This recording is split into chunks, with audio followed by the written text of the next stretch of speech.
Just like a good book, your data tells a story. But are you listening? On today's Speaker J How To's, I'm going to give you some tips on how to analyze your campaign data to determine which part of your funnel needs to be critiqued in order for you to get the results that you seek.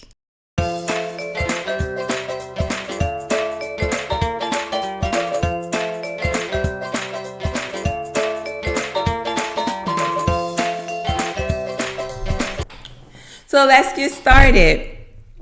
So many times when I look at a digital marketing campaign that is not performing, rarely does it lack a cohesive strategy. Sometimes it does. Sometimes you really just need to scrap that campaign altogether and go back to the drawing board. But most of the times, there is just a part of the process that needs to be critiqued in order for the rest of the campaign to flow freely. And how do you determine this? How do you determine which part of your digital campaign, which part of your funnel needs to be critiqued, and which parts needs to be allowed to just flow and do what it is doing? Well, the quick, fast answer is to analyze your data. I know, unless you are a math nerd like me, you probably don't want to analyze data. You don't see how numbers can tell a story, but I'm telling you that data indeed paints a very clear picture of what's going on behind the scenes with your campaign. So let's get started. Let me give you some tips. So first off, if you're running a paid ad and your engagement rate is low, I mean, no one is clicking, no one is liking, no one is commenting, no one is sharing, and you see that your impressions are, diminishing over time, that just means that Facebook has determined that your ad is not relevant to your target customer. So therefore, they don't have it in the news feed as often, because Facebook wants to keep people on Facebook by showing them ads and posts that interest them. So first off, if your engagement is low, if no one's clicking to your site, your cost per click is high, guess what?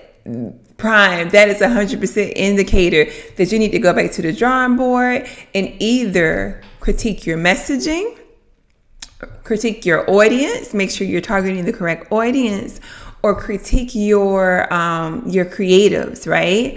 And how do you know which one to critique? Well, you do that by A/B testing, by split testing. You test out 3 to 4 different types of content against a static image. And then whichever one sparks the most engagement, you declare that a winner. You take that winning content and you test it against the same 3 to 4, 5 different, depending on your budget, really. 3 to 4 different types of creatives. It could be different types of images, or it could be an image versus a GIF versus a video, right? To determine which content plus creative combination sparks the most engagement, which one is the winner. You could also do that across different types of audiences, right? To determine which audience responds to which type of content creative combination. So right off the back, you're going to be doing a lot of testing on the front end. So oftentimes I see business owners or campaign managers just put up an ad, and they put it across all type of targeting groups, and they run it for a couple of days or a couple of weeks. It didn't perform. They turn it off. They deem it as a loss. They run it for a month. They said, I tried it. It didn't work. Facebook doesn't work. Social media marketing doesn't work. No, you have to test these things out. Once you have nailed down that winner and you got the engagement flowing, and now you're still not seeing results, it's time to go over to your landing page. Okay, you go to Google Analytics, your website analytics, you see what's happening on the website landing page. Now, if they click on your ad and they go over to the website and they bounce off the page within seconds of landing on that thing, then you know you have a problem, probably with your load time. Because they say, and it is true, that if a website take more than 3 seconds to load, people will back out. I think it's even probably less than 3 seconds, which is sad, right? People will back out and go back to Facebook, right? Like I was on Facebook, I was on social media doing my thing, I was on Instagram doing my thing. I clicked on your ad and now I have to wait for it to load. No, thank you. So if your bounce rate is high, then you need to check your page speed. You need to check your load time to make sure that if they're even getting to your page, right? So a lot of times that may be the culprit. If they are getting on your website and the time on site is high, meaning that they're on the website, they're doing their thing. Now, if they're on the website and you see that they are clicking on multiple pages, then that means you are driving traffic to your homepage, which you probably should not. Should not drive traffic to your homepage, because when in Rome, the people will roam all over your website and forget the intended action that your hard-earned marketing dollars paid for them to take. You should always direct traffic to a landing page that does not have a navigation bar at the top that kind of funnels them through the page, right? Telling them more about your brand, more about your offer, talking more about them and their pain points, right? Because it shouldn't be all about you. It should be all about them and how your brand, how your product, how your service will solve their problem, will meet their need, will fulfill their desire, right? And once you get to the end of the page, if you're driving cold traffic to your page and you're not retargeting previous customers, previous website visitors, then you should offer them something in exchange for their email address, right? So you should offer them a free download or something in exchange for their email address. I wouldn't offer them a free consultation because that's still too much of a commitment. But you should offer them something towards the end of the page to get them to go on to the next step in your funnel, right? So your landing page can kill a campaign. You can do all of this testing on the front end to get the campaign, the messaging, the audience right, and then lose them on the landing page. If the landing page does not have a clear path, if the content on the landing page does not match the content on the ad, you can't be clickbaitish, you can't just put things on the ad just to get them to click to your page, and it's a disconnect that really hurts your brand image. You don't want to do that.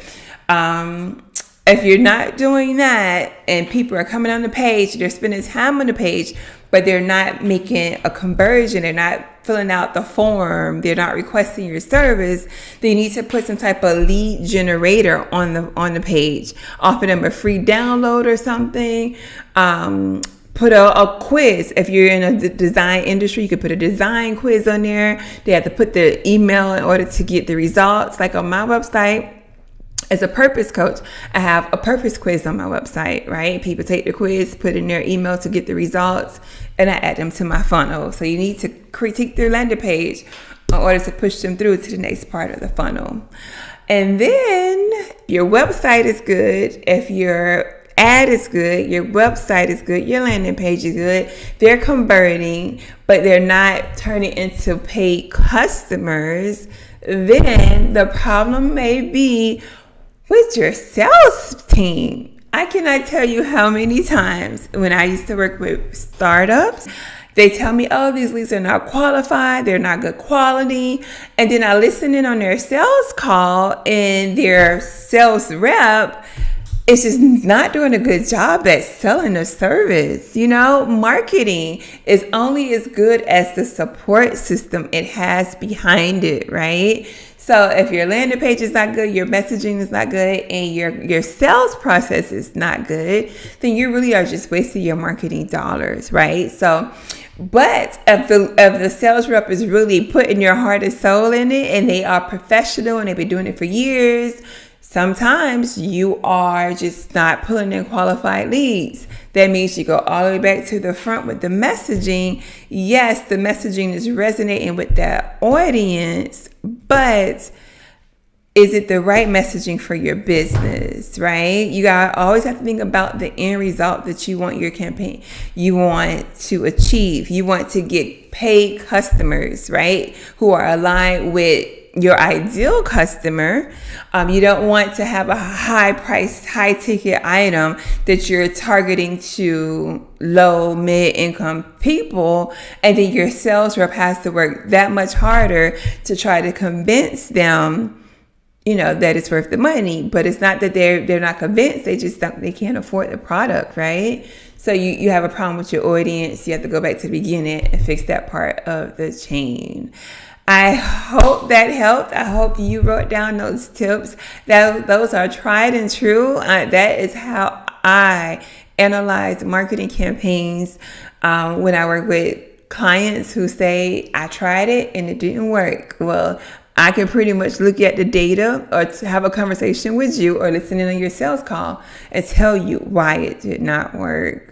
That's my message for you today. I am a speaker, coach, and a marketing consultant. If you would like to work with me to analyze your campaign data or to look at your strategy and to determine what needs to be critiqued, I'd be more than happy to. Just go on over to my website, sjiconsulting.net, or drop me a message and I would be sure to get in touch with you. Thank you. Until next time, you have a great day. Have a blessed one.